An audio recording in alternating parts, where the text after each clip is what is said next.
أعوذ بالله من الشيطان الرجيم من همزه ونفخه ونفثه بسم الله الرحمن الرحيم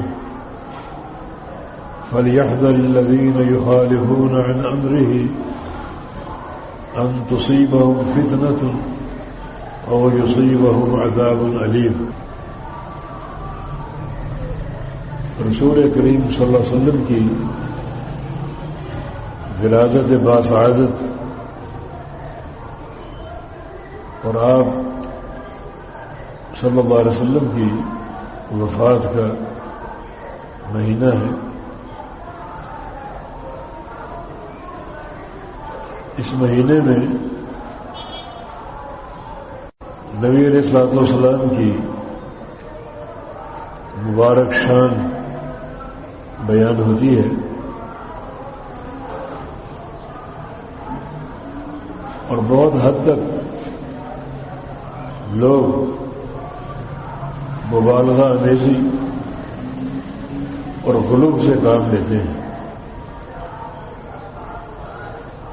غلو خواہ کسی بھی شے میں ہو انتہائی نقصان دہ ہے۔ نبی علیہ السلام کا فرمان ہے ایاکم بالغلو، غلو سے بچو، یعنی کسی بھی شے میں مقررہ حد سے تجاوز اختیار کرنے سے بچو۔ فإنما أهلك من كان قبلكم الغلو، تم سے پہلی قوموں کو اسی غلو نے تباہ کر دیا تھا۔ یہ غلو جب بھی اختیار کیا جائے گا بربادی کا اور تباہی کا باعث بنے گا۔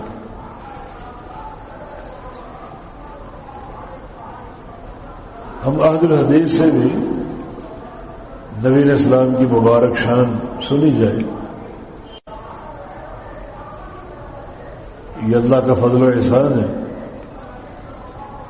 کہ آپ صلی اللہ علیہ وسلم کی شان اقدس کے بارے میں ہم وہی کچھ بیان کرتے ہیں جو اللہ اور اس کے رسول نے فرما دی۔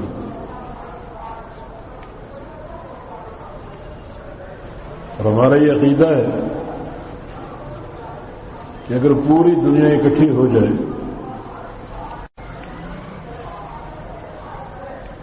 سارے خطیب، سارے ادیب، سارے شاعر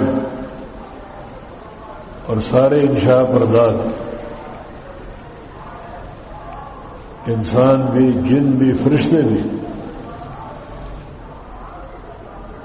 نبی علیہ السلام کی شان بیان کرنا شروع کر دیں تو ویسی شان بیان نہیں کر سکیں گے جیسی اللہ تعالیٰ کرتا ہے۔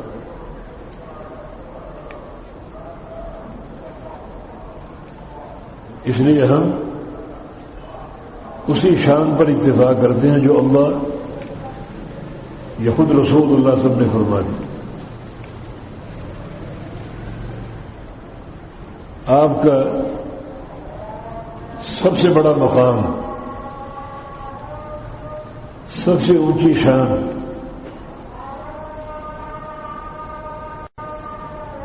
اور سب سے اعلیٰ و ارفع مرتبہ جو قرآن نے ذکر کیا، اللہ تعالیٰ کا یہ فرمان ہے کہ محمد الرسول اللہ صلی اللہ علیہ وسلم، کہ محمد صلی اللہ علیہ وسلم اللہ کے رسول ہے۔ اور ایک اور مقام پر وما محمد الا رسول، محمد تو بس اللہ کے رسول ہیں حصر کے ساتھ۔ انا ارسلناک، بے شک ہم نے تجھے بھیجا ہے تیرے سر پہ نبوت اور رسالت کا تاج سجا کر۔ یہ سب سے اونچا مقام۔ دنیا کا کوئی بھی مرتبہ ہو، کوئی بھی مقام ہو، اس کا حصول بندوں کی محنت پر موقوف ہے۔ آپ محنت کر کے متقی بن سکتے ہیں، پرہیزگار بن سکتے ہیں، ولی بن سکتے ہیں، محدث بن سکتے ہیں، فقیہ بن سکتے ہیں، عالم بن سکتے ہیں، لیکن محنت کر کے نبی نہیں بن سکتے۔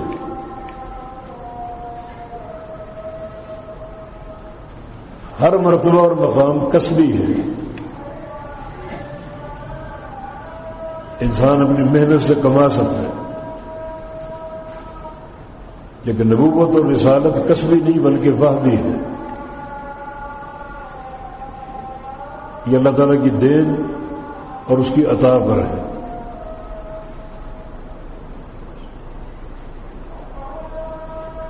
یہودیوں کا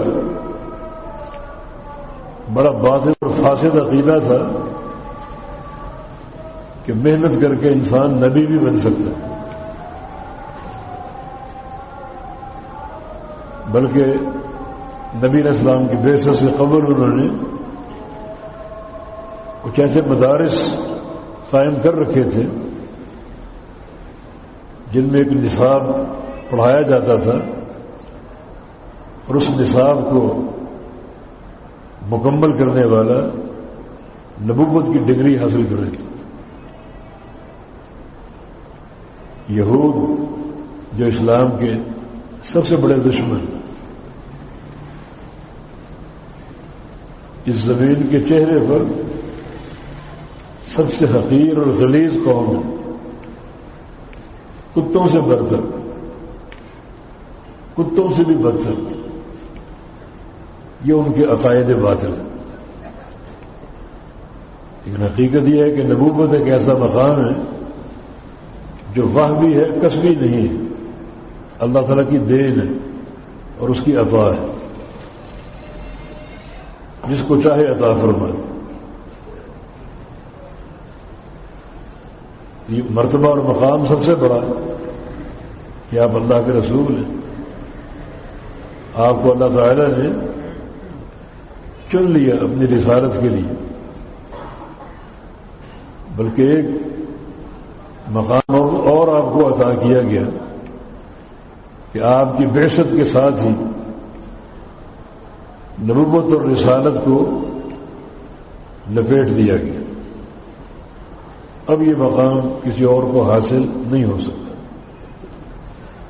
محمد مصطفیٰ علیہ السلام اللہ تعالیٰ کے آخری نبی اور آخری رسول،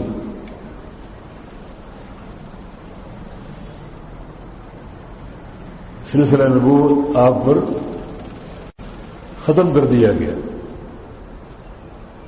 نبی علیہ السلام نے پورے جو قصر نبوت ہے، نبوت کا محل ہے، اس کا ذکر کیا کہ یہ نبوت جو ہے ایک عالی شان محل کی مانند ہے، ہر نبی اس کی اینٹ ہے، ایک ایک اینٹ سے محل تیار ہوتا رہا اور ایک اینٹ کی جگہ باقی بچی تھی، وہ میں نے پر کر دی۔ اس طرح جو محل پورا ہو گیا، مکمل ہو گیا، ختم بالنبیون، میرے ساتھ نبیوں کے سلسلے کو ختم کر دیا گیا۔ اب جبکہ آپ خاتم النبیین ہیں تو یہ بھی آپ کا اعزاز ہے کہ آپ کی نبوت کا ڈنکا اب قیامت تک بچے گا، قیامت تک بچتا رہے گا۔ نبی علیہ السلام کے ارشاد گرامی صحیح بخاری میں کہ کان النبی یبعث الی قومہ خاصۃ وبعثت الی الناس عامۃ، مجھ سے قبل ہر نبی اپنی ایک قوم کی طرف مبعوث ہوتا تھا اور میں پوری دنیا کی طرف مبعوث ہوں۔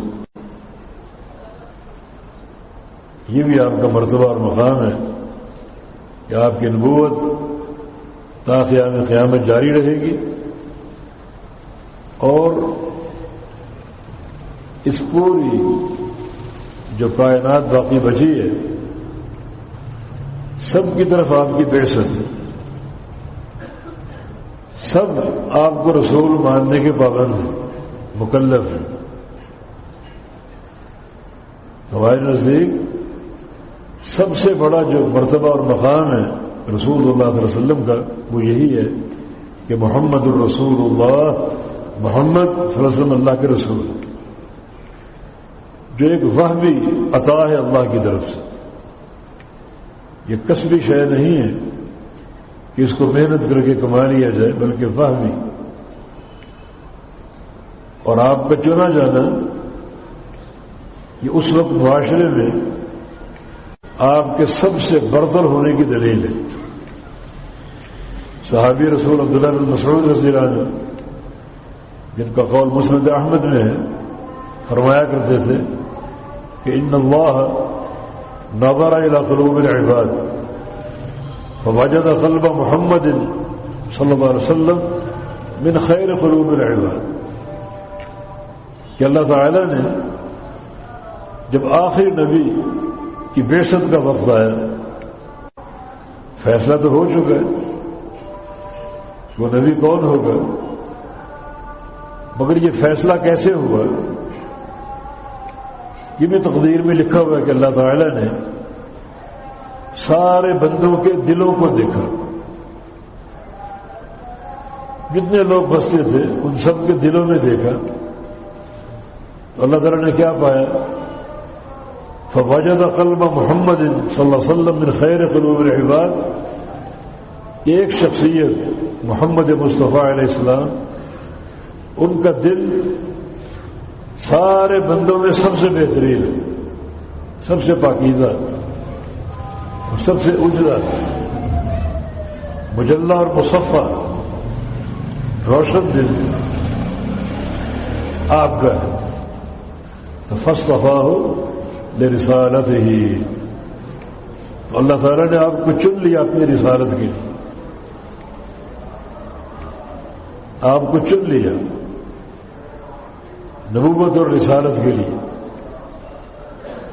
اور یہاں صحابہ کی فضیلت بھی سامنے آتی ہے کہ ثم نظر الی قلوب العباد، پھر اللہ نے دوبارہ بندوں کے دلوں میں دیکھا، فوجد قلوب اصحابہ من خیر قلوب العباد، تو اللہ تعالیٰ نے کیا پایا کہ جو نبی کے صحابی ہیں، جن کو صحابت کا شرف، صحابیت کا شرف حاصل ہوگا، ان کے دل سب سے بہترین۔ اللہ تعالیٰ نے اس جماعت کو، صحابہ کی جماعت کو چن لیا اپنے نبی کی صحبت کے لیے کہ یہ پاکیزہ لوگ اس قابل ہیں کہ میرے نبی کے شب و روز کے ساتھی بنے اور ان کو صحابیت کا درجہ ملے۔ یہ درجہ اتنا عظیم ہے کہ نبی علیہ السلام کی بحالت ایمان ایک لمحہ کی زیارت سے صحابیت کا شرف حاصل ہو جاتا ہے۔ اور جس آنکھ نے بحالت ایمان نبی علیہ السلام کو دیکھ لیا اور موت تک ایمان پر قائم رہا، اس آنکھ کو جہنم کی آگ نہیں چھوئے۔ یہ جو صحابیت کا شرف ہے ہر شرف سے بڑھ کر ہے، یہ بھی اللہ کی دین اور اس کی عطا ہے کہ اس نے نبی کی صحبت کے لیے ایک جماعت منتخب کی، اور وہ جماعت اصحاب رسول صلی اللہ علیہ وسلم کی جماعت۔ انہیں ایک لمحہ کی زیارت اتنا بڑا شرف ہے کہ کوئی اس کا مقابلہ نہیں کر سکتا۔ آپ کی عبادت صحابی سے بڑھ سکتی ہے، لیکن جو صحابیت کا شرف ہے وہ حاصل نہیں ہو سکتا۔ وہ صحابہ کے لیے مخصوص ہے۔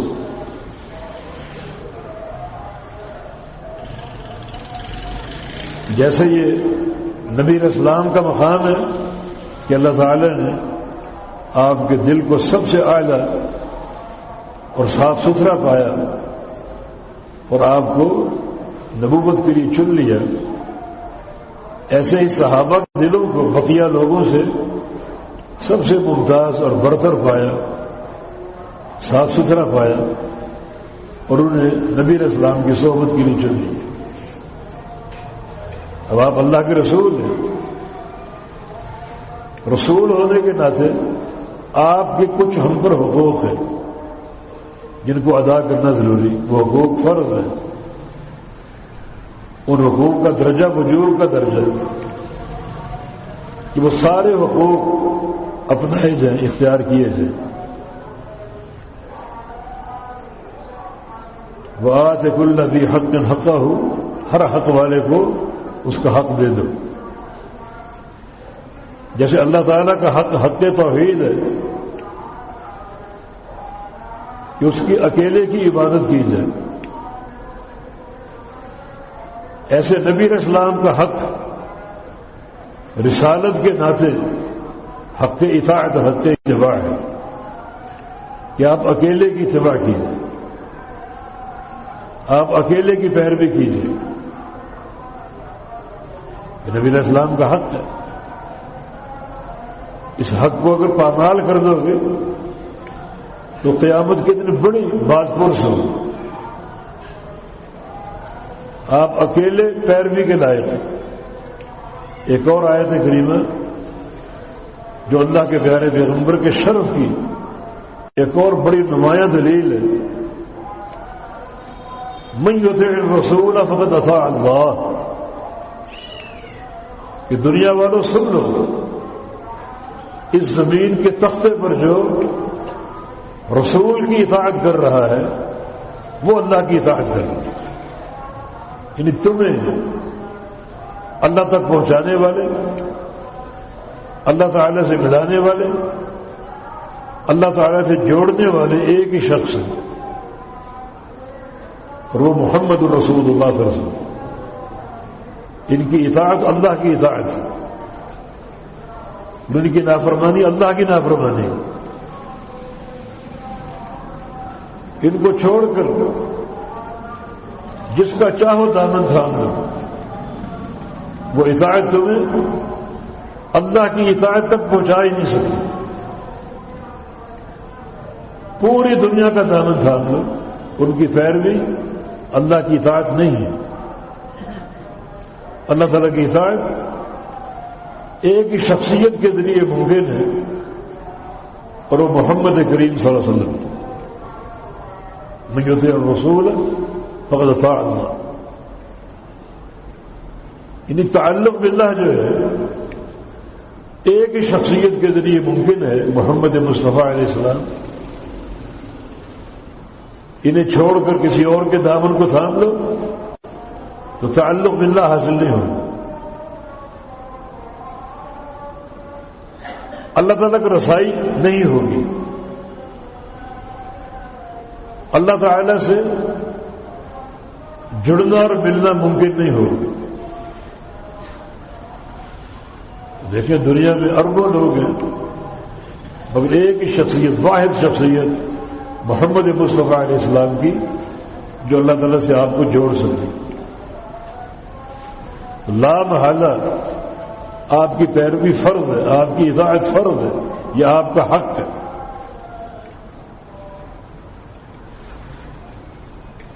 اور یہ بات معلوم ہے کہ اللہ تعالیٰ کی اطاعت ہی در حقیقت ہماری کامیابی کا سبب بن سکتی، کسی اور کی نہیں۔ اور اللہ تعالیٰ کی اطاعت تک رسائی محمد مصطفیٰ علیہ السلام کی اطاعت کے ذریعے ممکن ہے۔ اسی لیے محمد مصطفیٰ علیہ السلام کی اطاعت کو اور آپ کی اتباع کو اللہ تعالیٰ کی محبت کی واحد دلیل قرار دیا گیا۔ قُلْ إِن كُنتُمْ تُحِبُّونَ اللَّهَ فَاتَّبِعُونِي يُحْبِبْكُمُ اللَّهُ، میرے حبیب کہہ دیجیے اگر تم اللہ کی محبت کے طلبگار ہو تو اس محبت کو حاصل کرنے کے لیے میری اتباع کرو۔ میری اتباع کے بغیر تم اللہ تعالیٰ کی محبت پا ہی نہیں سکتے۔ کتنا عظیم تعلق ہے، کتنا برگزیدہ تعلق ہے، اللہ کی محبت کی باتیں ہو رہی ہیں، اور اللہ کی محبت، اس کی رضا حقیقت میں یہ پوری کائنات کا حاصل ہے، آخری نقطہ۔ اس کے بغیر کوئی سعادت اور کوئی کامیابی ممکن نہیں ہے۔ تو اس محبت کو اگر پانا چاہتے ہو تو میری اتباع کرو، یحببکم اللہ، تم سے اللہ محبت کرنے لگے، اللہ تعالیٰ تم سے پیار کرے گا، تم سے راضی ہو جائے گا۔ جو سب سے بڑی دولت اور نعمت ہے اللہ کی رضا کی، وہ تمہیں حاصل ہو جائے گی نبی علیہ السلام کی اتباع کے ذریعے، آپ کی پیروی کے ذریعے۔ تو اس سے بڑھ کر شان کیا ہو سکتا کہ آپ واحد شخصیت ہیں جن کی اطاعت اللہ کی اطاعت ہے، آپ واحد شخصیت ہیں جن کی اتباع اللہ کی محبت ہے۔ مفہوم مخالف یہ ہے کسی اور کی اطاعت کرو گے اللہ کی اطاعت حاصل نہیں ہوگی، کسی اور کی اتباع کرو گے اللہ کی محبت حاصل نہیں ہوگی۔ یہ عظیم مقام نبی علیہ السلام کے ذریعے ممکن ہے۔ آپ صلی اللہ علیہ وسلم اللہ تعالیٰ تک پہنچانے والے، اس کی محبت کا ذریعہ بننے والے واحد آپ کی شخصیت ہے، اور کوئی اس مقام کا حامل نہیں ہے۔ تو ضروری ہے کہ آپ کو رسول مانا جائے۔ آمنوا باللہ ورسولہ، اللہ کو مانو اور اللہ کے رسول کو مانو۔ ضروری ہے کہ آپ کو رسول مانا جائے، اور رسول ماننا یہ مفہوم کب پورا ہوگا؟ جب آپ کی اطاعت کی جائے، رسول آپ کو مانا جائے، اطاعت کسی اور کی جائے، تو یہ جھوٹ ہے، نفاق ہے، کفر ہے۔ جب آپ کو رسول مانا تو رسول ماننے کا تقاضا پورا کرو۔ وہ تقاضا کیا ہے؟ آپ کی پیروی کا، آپ کی اتباع کا۔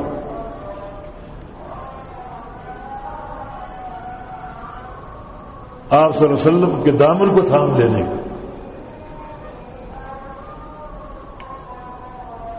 اسی کے تابع ہر شے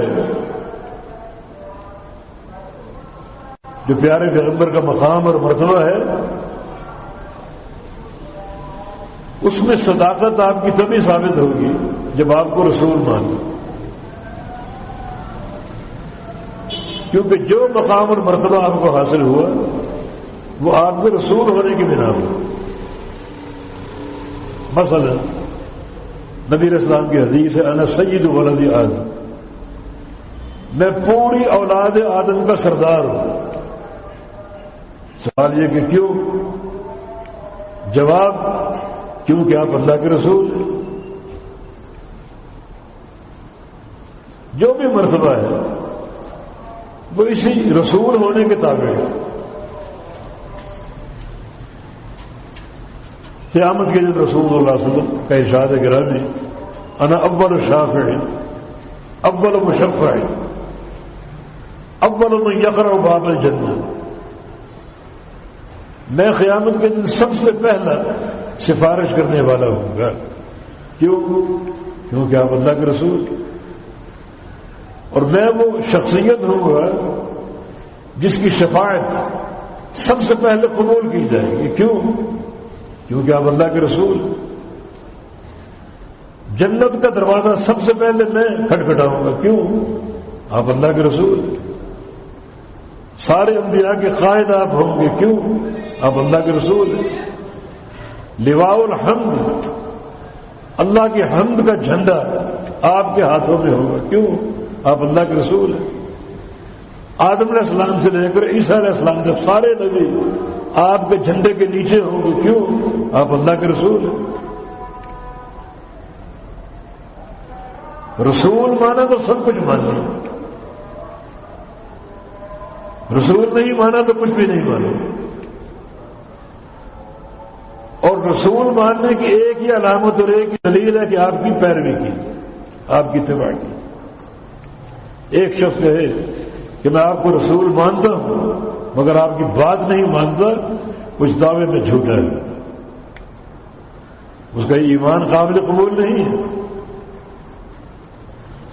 قرآن حکیم میں 20 مقامات رسول کی اطاعت کا حکم دیا گیا، بلکہ ایک مقام پر یہاں تک کہا گیا کہ یا ایھا الذین آمنوا اطیعوا اللہ واطیعوا الرسول ولا تبطلوا اعمالکم.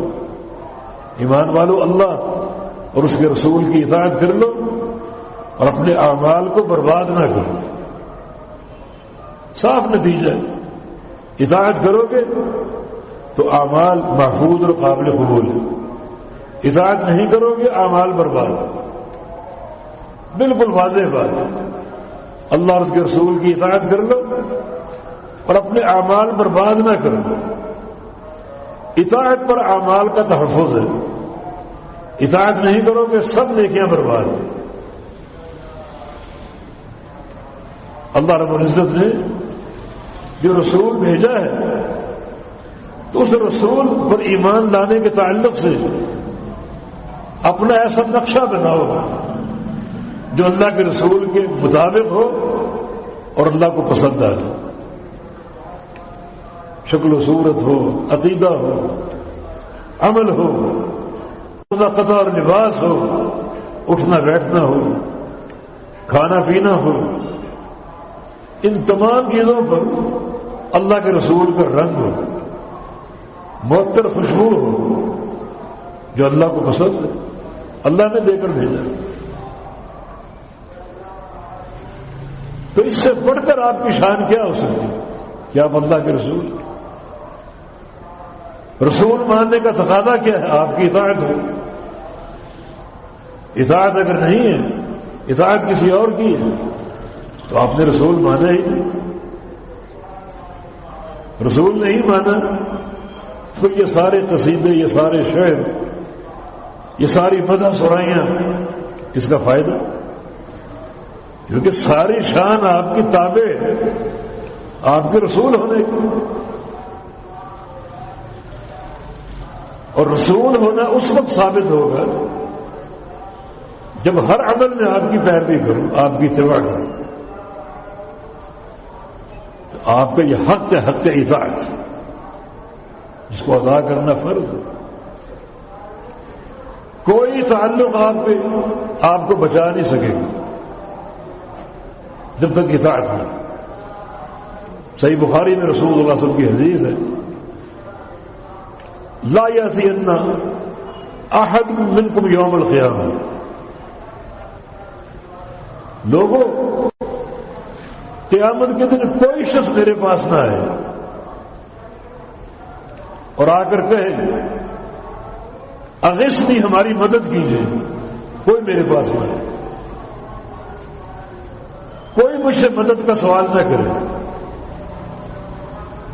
ہماری مدد کیجیے. اس وقت میرا ایک ہی جواب ہوگا، ابھی سے سن لو. وَأَقُولُ قَدْ بَلَّغْتُ، میں کہوں گا کہ میں نے پورا دین پہنچا دیا تھا. اس دین کو کیوں نہیں مانا؟ میری پیروی کیوں نہیں کی؟ میری اتباع کیوں نہیں کی؟ یہ میرا جواب آج سن.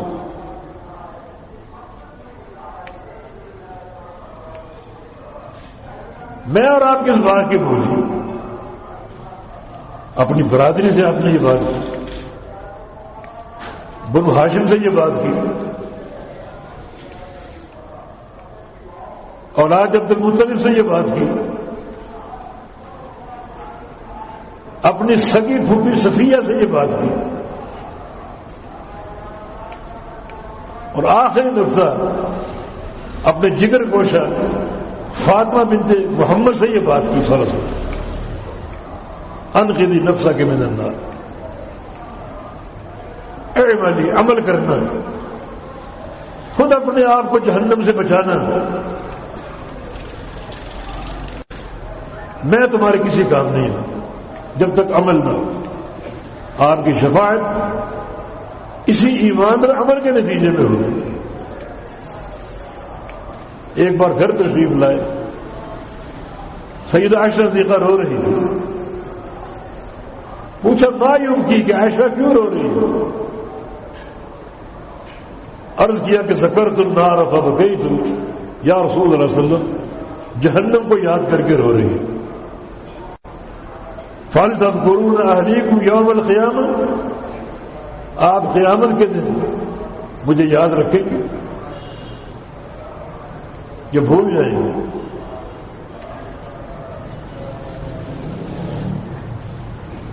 کیا فکر آخرت ہے؟ رسول اللہ صلی اللہ علیہ وسلم نے کیا فرمایا؟ اما فی ثلاثۃ مواطن فلا یذکر احد احدا. عائشہ قیامت کے دن 3 گھاٹیاں ایسی ہیں سب بھول جائیں, کوئی کسی کو یاد نہیں رکھے. ایک عند الکتاب جب اعمال نامے تقسیم ہوں گے, کسی کو دائیں ہاتھ میں کسی کو بائیں ہاتھ. عند المیزان جب نیکیوں اور گناہوں کو تولا جائے گا, یہ رزلٹ کے مقامات. عند الصراط, اور تیسرا جب اس پل سے گزرنے کا وقت آئے گا جو جہنم پر نصب ہو, کسی کی یاد نہیں آئے, سب بھول جائے. یوم یفر المرء من اخیہ وامہ وابیہ وصاحبتہ وبنیہ. بھائی بھائی سے بھاگے گا, بیٹا ماں سے بھاگے گا, شوہر بیوی سے بھاگے گا. یاد آنا تو دور کی بات, دکھائی دیں گے بھاگیں گے. بھائی بھائی کو چھوڑ کے بھاگے گا, بیوی شوہر کو دیکھ کے بھاگے گی, شوہر بیوی کو دیکھ کے بھاگے گا. کیوں؟ اس کی علماء نے 2 توجیہ کی. ایک آخرت کا خوف, نہ کسی کی یاد ہوگی نہ کسی کا اہتمام ہوگا. دوسری توجیہ یہ ہے کہ بھائی بھائی کو دیکھ کر اس لیے بھاگے گا کہ اسے اپنے بھائی کے تعلق سے دنیا میں جو ظلم کیے ہوں گے وہ یاد آئیں گے. مجھے کٹہرے پر نہ کھڑا کر دے, اللہ کی عدالت میں نہ گھسیٹ دے. بیوی شوہر کو دیکھ کے بھاگے گی کہ میں نے جو نافرمانیاں کی ہیں, تلخ کلامی سے پیش آئی, بدتمیزیاں کرتی رہی, مجھے اس کٹہرے میں نہ کھڑا کر دے. باپ بیٹے کو دیکھ کے بھاگے گا, بیٹا باپ کو دیکھ کر بھاگے گا. وہ دنیا کے تعلقات اور کچھ مظالم یاد آئیں گے. ہمیں اللہ تعالیٰ کی عدالت کا سامنا نہ کرنا پڑ جائے, بھاگیں, چھوڑ کے بھاگیں. وہاں کا ایسا 3 مقام ایسے ہیں سب بھول جائیں, کوئی کسی کو یاد نہیں کرے گا.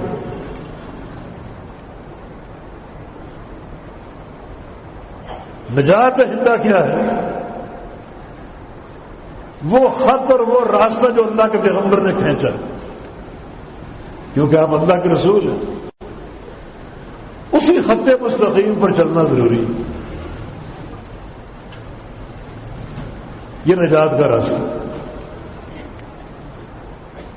تو اللہ کے پیارے پیغمبر کا جو مقام ہے سب سے اونچا مقام کہ آپ رسول اللہ ہیں, اس مقام کے اصل تقاضے کو پہچانیں کہ آپ اطاعت اور پیروی کے مسائل ہیں.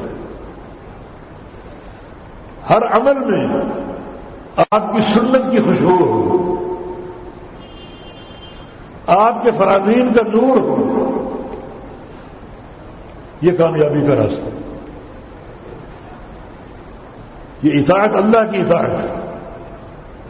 یہ اتباع اللہ تعالیٰ کی محبت کی بنیاد ہے. گویا ایک ہی شخصیت ہے اس کائنات میں جو اللہ کے بندوں کو اللہ تعالیٰ کے ساتھ جوڑ سکتی ہے. تو جڑنا ضروری ہے. من یعتصم باللہ فقد ہدی الی صراط مستقیم.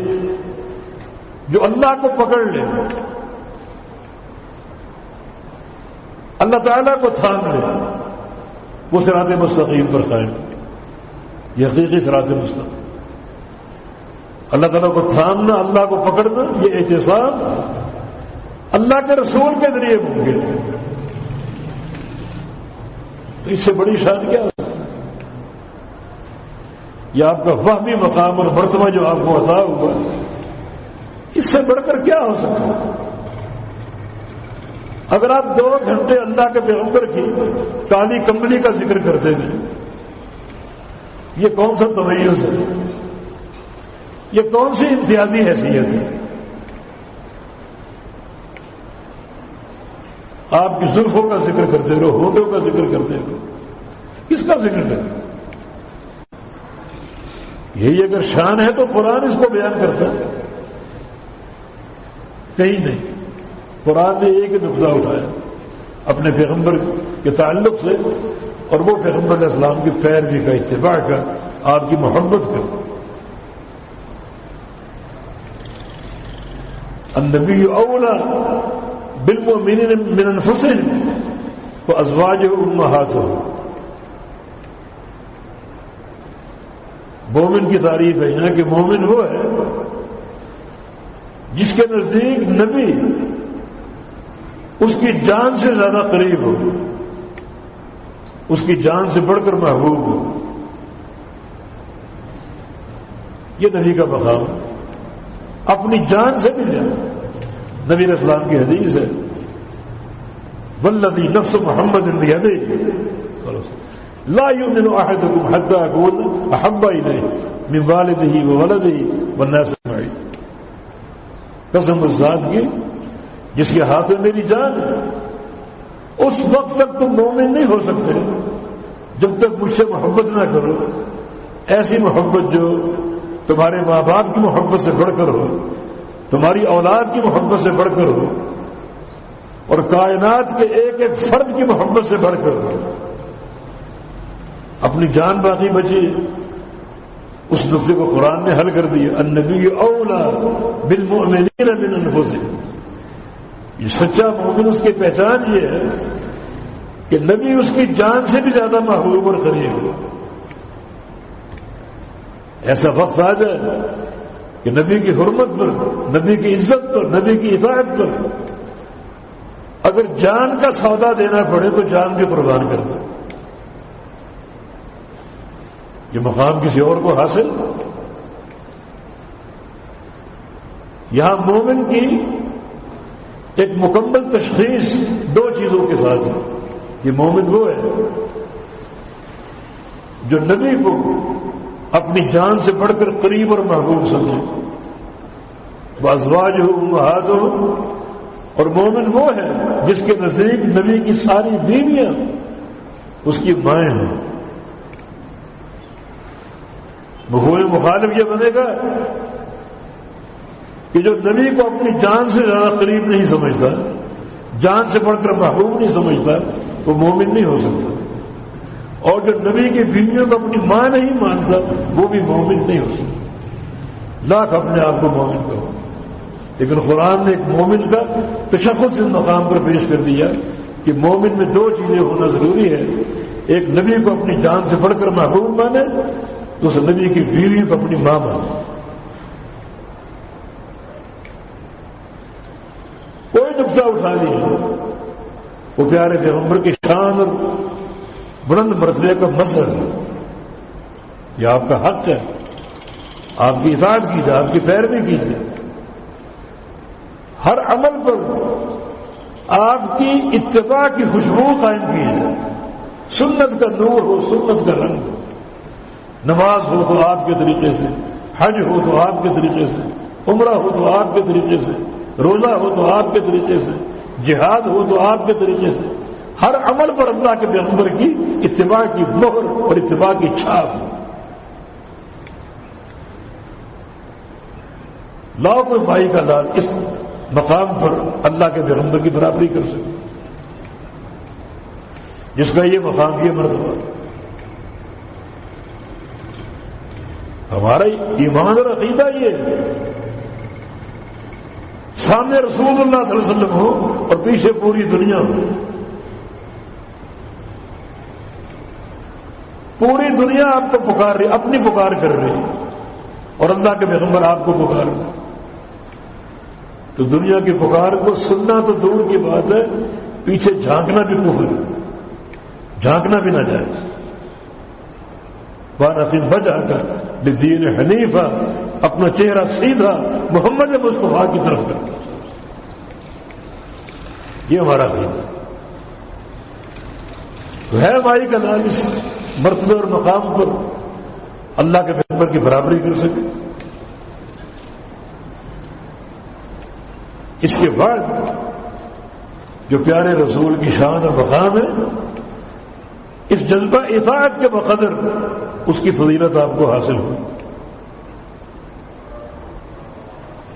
یہ پیارے پیغمبر کا مقام ہمارے نزدیک اللہ کے پیغمبر کے حقوق میں یہ بات شامل ہے، اطاعت بھی آپ کی اور اتباع بھی آپ کی۔ اطاعت اور اتباع میں فرق یہ ہے کہ اطاعت آپ کے فرمان کو ماننا اور اتباع آپ کے عمل کو ماننا۔ محبت بھی آپ سے سب سے بڑھ کر، کسی اور سے محبت کرو، اولاد ہے، ماں باپ ہیں، ان کی محبت اللہ کے پیغمبر کی محبت سے زیادہ ہو، آپ مومن نہیں ہو سکتے، برابر ہو تب بھی مومن نہیں ہو سکتے۔ لازم ہے کہ نبی علیہ السلام کی محبت ماں باپ کی محبت سے بڑھ کر ہو، اولاد کی محبت سے بڑھ کر ہو۔ صحیح بخاری میں نبی علیہ السلام کی حدیث، نبی علیہ السلام کا یہ حق ہے کہ آپ کی تعظیم بجا لائی۔ عظمت اللہ تعالی کی شان کے بعد اللہ کے پیغمبر کی شان، وَرَفَعْنَا لَكَ ذِكْرَكَ، میرے حبیب ہم نے آپ کے ذکر کو اونچا کر دیا۔ اس کی مثال کیا ہے؟ لوگ چند مثالیں دے کر خاموش ہو جاتے ہیں۔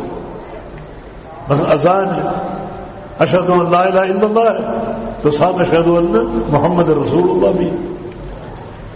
دنیا بھر میں اذان پہنچتی، ہر وقت کہیں نہ کہیں اذان ہو رہی، تو اللہ کے پیغمبر کی رفعت شان، جہاں اللہ کے نام کی صدائیں گونج رہی ہیں، وہاں محمد الرسول اللہ کا نام بھی گونج رہا ہے۔ ورفعنا لک ذکرک، کلمہ جہاں اللہ کا نام ہے، اللہ کا ذکر ہے، وہاں رسول اللہ کا ذکر بھی۔ اشہد ان لا الہ الا اللہ واشہد ان محمد عبدہ ورسولہ، لا الہ الا اللہ محمد رسول اللہ۔ یہ چند مثالیں ہیں، لیکن حقیقت میں اس آیت کی عملی تصویر ہم اہل الحدیث ہیں۔ ہر مقام پر اللہ کے ذکر کے ساتھ اللہ کے رسول کا ذکر، وہ کیسے؟ ابھی ہم نماز پڑھیں گے، یہ نماز کس کے لیے ہے؟ اللہ کے لیے۔ اللہ کا نام آ گیا، اللہ کے رسول کا نام کہاں ہے؟ جی ہاں، نماز کس کے طریقے سے؟ محمد مصطفیٰ علیہ السلام۔ ورفعنا لک ذکرک، ہم نے آپ کا ذکر اونچا کیا ہر عمل کے ساتھ۔ قربانی کس کے لیے؟ اللہ کے لیے۔ قربانی کا طریقہ محمد مصطفیٰ علیہ السلام۔ عمرہ کس کے لیے؟ اللہ کے لیے۔ عمرے کا طریقہ محمد مصطفیٰ علیہ السلام۔ حج کس کے لیے؟ اللہ کے لیے، لبیک اللہم لبیک۔ حج کا طریقہ محمد مصطفیٰ علیہ السلام۔ یہ ہمارا عقیدہ، قدم قدم پر اللہ کے نام کے ساتھ اللہ کے حبیب کے نام کی گونج۔ ورفعنا لک ذکرک، ہمارا یہ ایمان ہے، یہ بھی اللہ کے پیغمبر کا حق ہے جو آج دنیا میں ادا نہیں ہو رہا ہے۔ اختلافات کے وقت ایک ہی شخصیت آپ کا فیصلہ کرے گی اور وہ محمد مصطفیٰ علیہ السلام۔ اختلاف تو ہر مقام پر موجود ہے، ہر مسئلے میں موجود ہے، کوئی مسئلہ ایسا نہیں جس پر دنیا کا اتفاق ہے۔ اللہ تعالیٰ کے وجود پر اختلاف ہے، اللہ تعالیٰ کہاں ہے اس پر اختلاف ہے۔ کوئی کہتا ہے عرش پر ہے، کوئی کہتا ہے لا مکان ہے، کوئی کہتا ہے ہر جگہ ہے، کوئی کہتا ہے مخلوق کے اندر ہے۔ اللہ کی ذات کے بارے میں اختلاف، یہ لوگ کیسے سرخرو ہو سکتے ہیں؟ جو اللہ تعالیٰ کے مقام اور اس کی ذات کے بارے میں اختلاف کرتے ہیں۔ رحمان قرآن میں بار بار فرما رہا ہے الرحمن علی العرش استویٰ کہ اللہ عرش پر مستوی ہے، اس کا مقام اس کا عرش ہے، اتنی بلندی پر کہ وہ بلندی ہمارے تصور سے ماورا ہے۔ یہ اللہ کا مقام، کوئی کہتا ہے مخلوق کے اندر، کوئی کہتا ہے ہر جگہ، کوئی کہتا ہے لا مکان، اس کی کوئی جگہ ہی نہیں۔ یہ قوم کیسے نوازی جائے؟ اس قوم کا بچہ بچہ کیوں نہ مقروض ہو، غربت اور فقر کے کیوں نہ سائے ہو، قعر مسلط میں کیوں نہ ڈوبی ہو، جو اللہ تعالیٰ کی ذات کے بارے میں جھگڑ رہی۔ یہ ہمارا عقیدہ،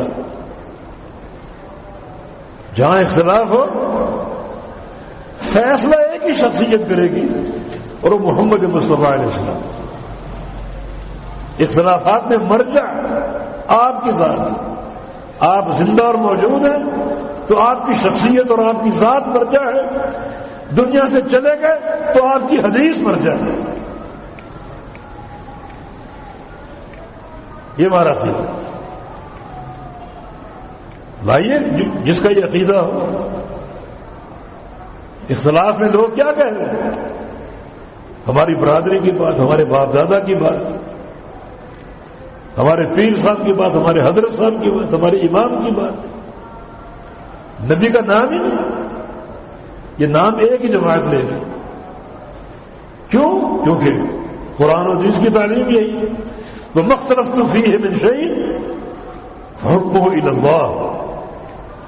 کسی مسئلے میں تمہارا اختلاف ہے، فیصلہ اللہ کرے گا، اور اللہ نے اپنے فیصلے سے اپنے حبیب کو آگاہ کر دیا۔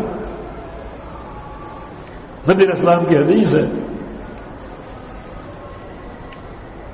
فَإِنَّهُ مَن يَعِشْ مِنكُم بَعْدِي فَسَيَرَى اخْتِلَافًا كَثِيرًا فَعَلَيْكُم بِسُنَّتِي وَسُنَّةِ الْخُلَفَاءِ الرَّاشِدِينَ الْمَهْدِيِّينَ۔ میرے بعد تم بڑے اختلافات دیکھو، حل کیا ہے؟ ہر چیز کو چھوڑ کے میری سنت کے ساتھ چمٹ لو۔ ایسا کون کر رہا ہے؟ صرف اہل الحدیث، ہر چیز کو چھوڑ کے اللہ کے حبیب کی سنت کے ساتھ۔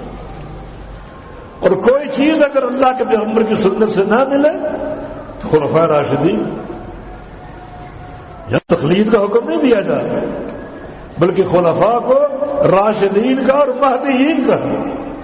یہ چار خلفاء جو ہیں یہ راشد ہیں، نیک ہیں اور ہدایت یافتہ ہیں، اس لیے ان کا راستہ ڈھونڈو۔ اگر کوئی بات میری سنت میں نہیں ملتی تو خلفاء جو کہ راشدین اور مہدیین ہیں، کسی اور کو مہدی کہا ہے، کسی اور کو راشد کہا ہے، تقلید کہاں سے ثابت ہو؟ کسی اور شخصیت کو راشد یا مہدی کہا ہے؟ صرف ان چار خلفاء۔ اور یہ پیروی بھی ان امور میں ہے جن کا تعلق سیاسی نوعیت سے ہے۔ اللہ کے پیغمبر کے دور تک مدینہ ایک چھوٹی بستی تھی، خلفاء راشدین کے دور میں مملکت وسیع ہو گئی، شہروں کے شہر آباد ہو گئے، شرق و غرب میں اسلام کا پرچم لہرایا۔ پھر خلفاء نے کیا نظام وضع کیا، جو ان کا سیاسی نظام ہے، عہدوں کی تقسیم، ان امور میں خلفاء راشدین کی پیروی کرو، ورنہ الیوم اکملت لکم دینکم، تشریعی امور میں اللہ کے پیغمبر کا دین پورا ہے۔ یہ ہمارا عقیدہ ہے، یہ اللہ کے نبی کی شان ہے، یہ بھی ہمارا عقیدہ ہے کہ اللہ کے پیارے پیغمبر پر کثرت سے درود بھیجو، سلام بھیجو۔ نماز نہیں ہے، یہ ہمارا مذہب اور کسی کا نہیں، جو نماز اللہ کے نبی کے درود سے خالی ہے۔ ہمارے نزدیک نماز کی قبولیت، نماز کی صحت اللہم صلی علی محمد صلی اللہ علیہ وسلم، وہ دعا نہیں جس دعا میں اللہ کے پیغمبر درود نہ ہو۔ پھر درود کے محل اور مقامات، جمعے کو کثرت سے درود پڑھیے، نبی علیہ السلام کی حدیث بھی ہے، بلکہ جو صبح و شام کے اذکار ہیں، صبح کو 10 بار آپ پر درود پڑھیں، شام کو 10 بار پڑھیں۔ نبی علیہ السلام کی حدیث ہے جو صبح کو اور شام کو 10 بار درود پڑے گا، نال شفاعتی یوم القیامہ، وہ قیامت کے دن میری شفاعت کا مستحق ہے، میں اس کی شفاعت کروں۔ اور اس کے برعکس وعید بھی ہے، من نسی الصلاۃ علیہ نسی طریق الجنہ، جو بندہ کسی مجلس میں میرا نام سنتا ہے، میرا ذکر سنتا ہے اور مجھ پر درود پڑھنا بھول جائے، قیامت کے دن وہ جنت کا راستہ بھلا دیا جائے،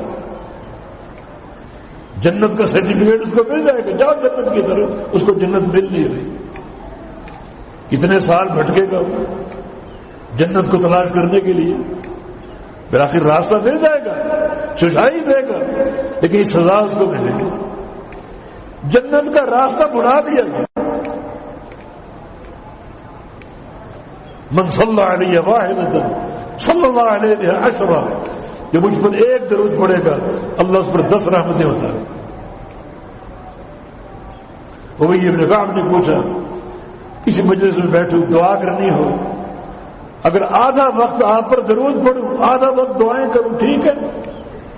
میں ٹھیک، درود زیادہ پڑھنا جو زیادہ کر سکتا، کہا اگر 2/3 درود پڑھوں، 1/3 دعا کروں، یہ بھی ٹھیک ہے بھائی، جن دفعہ وہ خیر لگ، درود اگر اور زیادہ پڑھ لو تو وہ بھی بہتر ہے۔ کہا اگر ساری مجلس آپ پر درود ہی پڑھتا، دعا مانگو ہی نہ، پھر کیا ہوگا؟ ایسا کرو گے تو تمہیں 2 چیزیں حاصل ہوں گی، ایک یہ کہ اللہ تعالیٰ تمہارے سارے گناہ معاف کر دے، یغفر ذنبک، تمہارے گناہ بخش دیے جائیں گے، اور دوسری کیا، جو دعا تم کرنا چاہتے تھے وہ ساری حاجتیں اللہ تعالیٰ بغیر مانگے پوری کر دیں۔